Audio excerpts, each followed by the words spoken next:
Hey folks, welcome back. This is Andy and this is the Poor Proles Almanac. Today we have a special guest, James Holt from the Buffalo Field Campaign. If you're not familiar with the Buffalo Field Campaign, they're working to protect the last of America's wild buffalo. Since 1997, they've been working to protect the natural habitat of the wild, free-roaming bison and other native wildlife and stand with First Nations to honor the sacredness of wild buffalo. We talk with James around his work reconnecting Indigenous people with these wild buffalo and the role of the government in trying to divide Indigenous groups against the best practices for these buffalo. I think you guys are going to really enjoy this conversation. So take a listen. James, thanks so much for speaking with us. Please introduce yourself for our audience. My name is James Holt. I'm the Executive Director of Buffalo Field Campaign. Awesome. And what do you guys do? We are the only organization in the field every day of the year monitoring and bearing witness to the mismanagement of the only continuously wild herd of bison in North America. I thought I knew a lot about, or at least like a decent amount about buffalo and bison before I started digging in, especially when I found your organization. So first, can you tell us what actually is a buffalo versus the bison we might buy at the grocery store? Well, bison, the scientific name is bison, is the original plains bison that was almost eradicated back in the 1870s and 1880s in history versus its woodland cousin up in Canada, over in northeast Canada. I think up in your neck of the woods there. The woods bison comes from that area. It's a little smaller. The horns are a little narrower versus like the big massive bodies that you get out there in the plains. So yeah, I really don't know how to explain, wild bison. It's Sure. These herds are important to us because of the 23 bison that survived the slaughter. They were from where the central herd of bison is in Yellowstone National Park, and so all the bison that we have, almost all of them, come from it's the indigenous species that has always been located there in this area. As an enrolled nez perce man, that this is also that area of central Yellowstone is also ancestral grounds for my people. And so, that's the tie that I have and why I chose to be a part of this organization and is because of their mission and how it corresponds to my own cultural lifeways. Yeah, that's amazing that some survived and that there are so few. It's astounding that somehow there's this tiny genetic pool that's like rewilding, or I don't even want to say rewilding because that's not the right word, that's helping a population return to a landscape from such a narrow pool. It's really unbelievable. So one of the terms I had seen on your website is this idea of like beefalo, which I think is probably, it's just a really interesting term. It's like this idea of like the hybrid between like bison and like cattle to like make essentially like a pretend bison so that they can sell like expensive beef at the store. So I'm curious about your thoughts about that kind of work and kind of how that plays in or could be destructive to the work you guys are trying to do. That's a great question.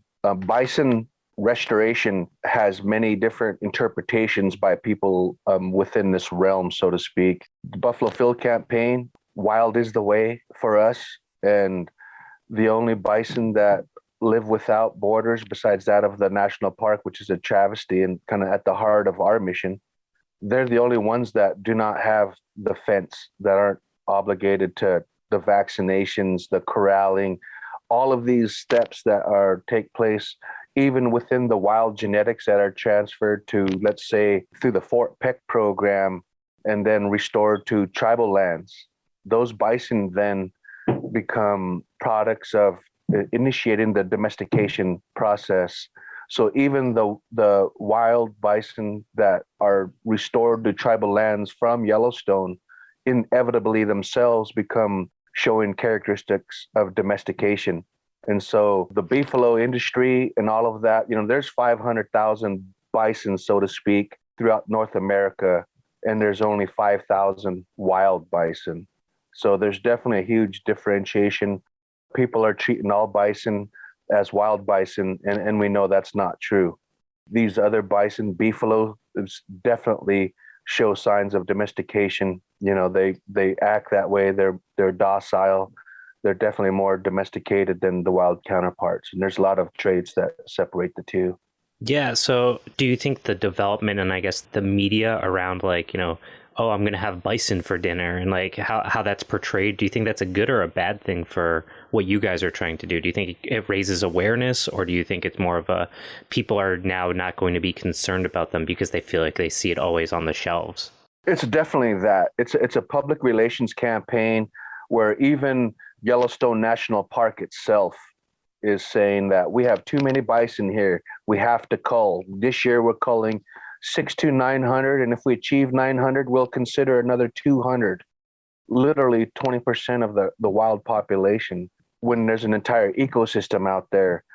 And so they're the ones that control the media. We're small fish compared to the imprint that they have, and so definitely they're carrying that message where there is no short supply of bison, because you can go into the store and buy it for a pound of it and eat it at home without saying that it could be organic, it could be grass fed, but it's still raised behind a fence. It still has all the characteristics of a domesticated livestock. It's very difficult for us to get our message out there and to counter that strong platform that the Park Service, the state of Montana, they enjoy. The only way that we can elevate this issue on our behalf is to win in the courts, exercise our on the ground relationships with these herds and show the travesties of this mismanagement, to really orchestrate that what they're saying is not true. And hopefully we get enough heads turned our way and enough attention given to us where they can start carrying that message, and hopefully people will start listening. Yeah, and that's why I wanted to talk to you guys. So you brought up the Yellowstone National Park and kind of how they're managing the bison. I wonder if you could just go into a little bit more detail about that. The Park Service has been managing the bison insofar as their authority allows, which is to say within the confines of the park boundary. Their biologists have delineated that there is only one distinct population of bison in Yellowstone National Park. We've, through our own observation and our history of the science, Buffalo Field Campaign asserts that there's two distinct populations, and the central herd of bison is ailing. In 2011, they decimated the central herd by killing over 1,000 animals. The herd has never recovered. And so if the Park Service says that there's only one population, 3,500 animals is considered the baseline to ensure there's genetic diversity of that population. We keep winning in court, and we ascertain that there's two populations that 3,500 is failing combined between the two subpopulations, and there needs to be a much larger population on the ground. They have to access historic migratory pathways, fulfilling their historic footprint within the ecosystem as a keystone species. This all has to be done not just to honor the buffalo, but to honor the landscape and build that resilience that we want into the ecosystem itself against climate change, against human-caused ecosystem degradation. We're seeing all these things on the ground, and bison are key to reversing all these trends. Yeah. With the bison in Yellowstone Park, are they allowed to leave, or are they actually fenced in? There are no boundaries. There are no fences, but the fences of the agents themselves. There's hazing, there's quarantining. Over the last 6 years, the U.S. Fish and Wildlife Service has slowly enclosed further down the areas that they allowed treaty hunting or hunting in general to take place. So they've created these canned hunt conditions right at the park boundary. So in essence, the canned hunts divert public attention away from the heavy-handedness of the managing agents themselves, and they place that on the hunters. And it's really a misnomer to say that the hunters themselves are causing this, when it's really the outcomes of these managing agencies. So the Park Service manages the population with Montana in mind, really. It's Montana who's obstructed the expansion and the ecological restoration of bison through the landscape. So the Park Service has, in essence, kowtowed to Montana's assertions, and that's something we've fought also. And the writing has been on the wall we've effectively orchestrated that this brucellosis myth that managing agencies utilize as a pretense for the slaughter really boils down to conflict over grazing north of Yellowstone National Park in our federal lands, and the Forest Service wanting to create that landscape as a place for grazing cattle rather than as an ecosystem for wildlife. Yeah. We are contending that the ecosystem itself is more important for our future generations, that we will need those ecosystem services, and right now it's not the case. Yeah, I definitely agree with you on that. So it's really interesting. When I was reading about some of the stuff you guys had positions on, you guys had done an open letter about the hunting of bison. I want to ask a little bit more. I know they have these slaughters where they would come in and cull the herd, so to speak. And at least the way it was presented in different articles I had read about, that those bison went to feed indigenous tribes. But the way you're describing it sounds a little bit different. It sounds like you are interested in indigenous rights to be able to hunt bison, like on tribal lands and things like that. What is Yellowstone doing in this hunting process versus how you envision these things should be happening? Good question. The tribes themselves, as signatories to the Interagency Bison Management Plan and the process developing the priorities within that plan, there's a few treaty tribes that have a seat at the table: the Nez Perce tribe, the Confederate tribes of the Salish Kootenai, and the Intertribal Buffalo Council. So those three tribal entities have a seat at the table. The Nez Perce tribe, of which I'm a member of, has been calling quite loudly for an ecosystem-based population management for the Yellowstone, understanding that the park is not the ecosystem. It's but a piece of it. And so what I've witnessed the Nez Perce delegates represent is they want an ecosystem-based management plan. For them, there's a solidification or a consistency for their treaty rights that are just precursor to their cultural lifeways. So that relationship is strengthened by having bison proliferate the landscape. And so it's also built upon this sacred responsibility that we have as Sahaptin people, Columbia Plateau people. It's this notion called Tumulwit. It's a sacred responsibility that was bestowed upon us by our Maker when he brought us into this world, because we know that we came after the rest of the world.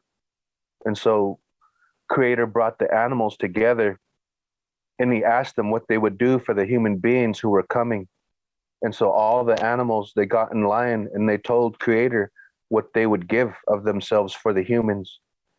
And when all the last animals, trees, bushes, insects, all went through the line, he told human beings what they would be given. And he told us that we had our sacred responsibility to speak for those things, to act and honor them and respect them. And so in this process, it took the Nez Perces who came late into it to assert their treaty rights, to then begin that cultural, spiritual, sacred relationship with bison, was to speak for them. And they see that the Park Service is not their only home. It's a part and parcel with federal Indian policy throughout history, and that's to force us onto the reservation, to minimize our numbers and manage for scarcity. And so we still see that proliferate through to today with bison management, and that indirect connection that they're forcing tribes to have as a relationship with bison. And so tribes like the Nez Perce are saying they want that in a bigger way. They want to satisfy that sacred relationship as it means to them, as they were promised in treaty. And so it's definitely added a different dimension to the whole planning process, which I believe is why the Yellowstone National Park is now initiated a new environmental assessment to create an environmental impact statement to establish an entirely new bison management regime for this Yellowstone populations. And so it's taken a while to develop, and I would like to hope that it is based on Buffalo Field Campaign's advocacy over the decades of showing that this heavy-handed management has an impact. I mean, we've seen years where they've finished their hazing, they're quarantining, they're shipped to slaughter. And we've seen clan herds come out with yearling bulls leading calves, 5 calves, and that was the herd now because so many had been killed off. And it was horrible to see. We've seen them forcibly kill the ancient migratory knowledge of those clan mothers to take their babies out to the calving grounds, to take them to the early exposure grass grounds where they increase their chances to survive. And so we've seen and witnessed the Park Service, the Forest Service, the state of Montana, Department of Livestock create these conditions. And for them to act like now they have the best interest is a little disingenuous. And it's up to us to hold these agencies accountable, to ensure they do create the change that's needed. And frankly, the alternatives that they're proposing in this new process are still falling short. And so, we have a lot of work to do. The wild bison deserve a place, and it shouldn't be them or cattle. And, we're seeing that too often within the Forest Service. We can talk about the Thule elk over in Central California on the coast, or any nature of cattle versus wildlife. And the Forest Service is on the wrong end of history. Yeah, the government tends to do that. Yeah. Hey there, it's Andy from the Poor Proles Almanac. Thank you so much for taking the time to listen to our podcast. As you can probably tell, this content involves extensive research and editing to release weekly episodes.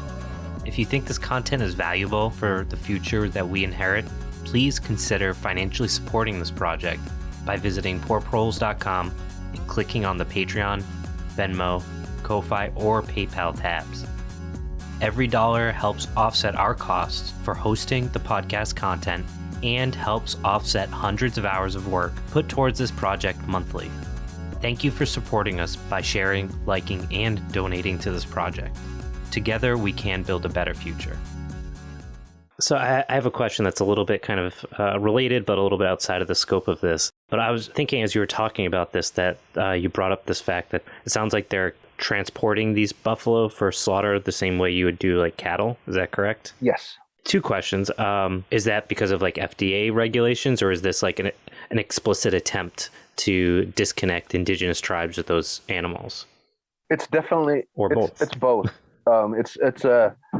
It's a legacy tool of the Department of Livestock and Forest Service, who definitely led the way in the past decades. Early on, when the slaughter was very heavy, they were the ones that did that. Over time, the tribes screamed loudly, and now they have what's called the Fort Peck program, which is obviously located on the Fort Peck Reservation north of Yellowstone National Park. I believe the quarantine for slaughter is almost at an end because they have so much land available to house seronegative bison to be restored to tribal lands. So that's minimizing the amount of bison for slaughter, but still the positive bison are still sent. And, some go to tribes, some have went to tribes historically, not all tribes. They play favorites. If you agree to the slaughter, you get animals. So that they have mechanisms to low-hanging fruit for some tribes that have real harsh economic conditions. Others that don't have a connection right now to bison, they'll be quick to accept them. So they have ways to create diversion, disconnection, conflict amongst parties that should be seeing eye to eye on these issues. So it's divisive, it's layered. There's going to be a lot less slaughter in the future, but there's going to be a lot more quarantine. And still, these other parties who are interested in this quarantine and restoration in other places, the places they're going to be restored to, they're obligated to manage those bison as livestock, as domesticated animals. And so once again, they get accustomed to human interaction. They begin the vaccination and an annual inoculation process. They're used to feed, they get fed hay and oats. They're behind fences. So again, there's only one way to have wildlife, and that's for wild to be free to do their thing. And that's not it for us. We want for better or worse. Yeah, we want the ecosystem saturated first, but it's not a zero-sum game to us either. We see that they can be both. We're not, before Buffalo Field Campaign has been here a long time and have seen what tactics and what tools work better than others. And we see that these zero-sum games, everybody is doing that now. It's you or me, and that's a false narrative. Yeah. We can The find internet's really great at that. we can find common ground, and we do want to have allies, especially strong ones like tribes who are just trying to reconnect with their cultural lifeways, whether that's subsistence hunting within the Yellowstone ecosystems, as preferred by the Nez Perce tribe, or with a strong on-reservation herd that tribes like the Blackfeet Nation, Fort Belknap, these other reservations want, and require on-reservation herds to, provide for that subsistence needs, those dietary needs on reservations. There is abject poverty. That is the nature. Even here at Nez Perce right now, we probably have 30-40% unemployment rate. We're a third world country out here. So we have these needs for our diets. We need bison. So those tribes do need to supplement their diets. They do need the economic development that comes from the value added products that a bison herd represents, the cultural ties that the reunification of bison means to those peoples. So it has all these different layers, but none of them are zero sum to the needs of the ecosystem there in the Yellowstone. And that's our message. We don't deny that tribes have vast and significant needs, but so does the ecosystem, and so does the land. And we are at the 11th hour. We've been told that time and time again, and we have to do it. I'm a spiritual man, and I go to those arenas as well. And it's frightening to hear our medicine people talk of the prophecies that are coming, the time of that's approaching us. And it's the climate science that the scientists are telling us, the thresholds that we're achieving through carbon dioxide in the air. Our spiritual leaders see this, and they're seeing it, and they're telling us, and it's scary, and we have to prepare. Absolutely. Bison in the ecosystem is a big tool to do those things, to build that resilience that we will need and our unborn generations will need. Bison are one of those things that I don't think people realize how, we hear stories, at least in mainstream history, of having tons and tons of bison across the Midwest, but their scope was actually so much bigger than that we have evidence of them basically across the entire country. And being as big as they were, they had such a big impact on what ecosystems looked like. There's a few papers that came out recently talking about the Eastern Agricultural Complex and how, while we think that a lot of domestication for maygrass and all these other plants was because of the flooding around the rivers, but also a lot of those early domesticated species are found basically following the bison, so that there might have been these multiple venues of which domestication of plants started, and that bison were probably not only this animal that provided food for millions of people, but also was a driver in creating the ecosystem that allowed people to thrive. And I think there's just so much we don't know, because that history has been disconnected from us through colonialization and things like that. Yeah, it's definitely the oral histories we know as indigenous peoples, but it's very interesting to see that science come to the fore now.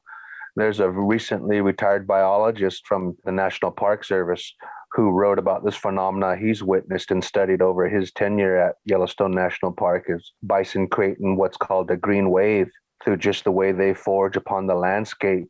They create this entire wave of revegetation by entire plants on ecosystems on a landscape scale, which brings the insects back, which brings birds back, it has such a benefit to so many other species that it's hard to even quantify. Now, the thing I really struggle with around this idea of okay, it would be fantastic to bring, bison back to a massive scale here in the United States, is how does that work under basically capitalism, where people own their little plots of land? There's all these suburbs with fences up everywhere. Is it, I don't know if it's because I'm in a very urban area here in New England. I maybe have a skewed perception of what something like this would look like. I mean, it sounds like there are tribes that are working with populations that are wild. Could you speak a little bit about how, if it's realistic to reintroduce bison at that kind of scale, or what are your thoughts about that? I definitely think it's possible. I've been researching these conditions for some time now, and with administrations like the one we have now, there is this possibility for this monumental lift. I mean, we have a Secretary of the Interior, Deb Haaland, who believes in the 30 by 30 initiative, where they preserve large landscapes before 2030 to combat climate change.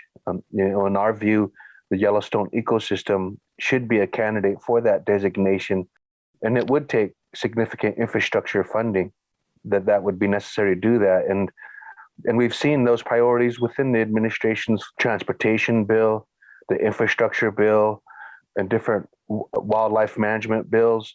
There is opportunity there to create the wildlife crossings that are necessary, the wildlife fencing that's necessary along important transportation corridors for us. We can provide the safety measures necessary to minimize wildlife fatalities, as well as protect our own, our agricultural interests, our communities, to keep those intact. There is a way to stage that implementation and make it where that by the time this population achieves ecosystem saturation, we will have incrementally built up the infrastructure to accommodate that growth. So there is planning that can be done that is in conjunction with other facets of our existence through infrastructure, through informed building within our communities. We can build in the resilience necessary to accommodate the wildlife. Yeah, I think it really comes down to reassessing our relationship with ecosystems in a way that we fundamentally don't today. I imagine, like, again, a bison being as big as it is, like here where I live, there's nothing that size. We occasionally will get like a black bear that'll walk through town, and that's like once a year, and that's like the biggest thing we'll see. And I think that for us to fundamentally be able to grapple with climate change, we have to reassess our relationship with our ecology. And this is one of those places where there has to be an integration of our understanding of ecology and giving some flexibility to things like private property and our understanding of our relationship of how private property relates to ecologies and the responsibilities that, I don't want to say responsibilities, but maybe the willingness to give up some authority on that private property for a greater good, and the ecology, these very important species that are fundamental, like you said, to restoring ecology, to make them more resilient for climate change. And it's a really interesting and complicated conversation, and I'm really glad folks like you are doing this kind of work. You said there's some new regulations going on around, or they're in the process of developing some new guidelines around Yellowstone, I believe, on bison. I was wondering if you could talk a little bit about that and what your hopes are for that. Yes. So, they've just initiated an environmental assessment process to reconsider how they manage bison in Yellowstone. 3 alternatives they have presented. Alternative A, or 1, I don't know which one it is status quo management, shooting for 3,500 to 4,000 bison year in and year out. The second alternative raises that population to about 6,000, with a little bit more concessions toward bison having greater mobility to move around the ecosystem, but still have to stay within the confines. And then the third alternative bumps that population up to 8,500 bison and has a greater degree of tribal input. Those treaty tribes that have a relationship with Yellowstone bison will have a greater seat at the table. And this is all predicated on bison having to stay within the confines of the park boundary. And so it's a flawed plan based upon that alone. It's still the only wildlife in the region that would be managed in that way. Elk are able to move everywhere they can or want to freely throughout the ecosystem. They have transmitted brucellosis to cattle, which the cattle industry fears so much. But there's a huge income generator from those elk hunting permits, so the elk go unmolested.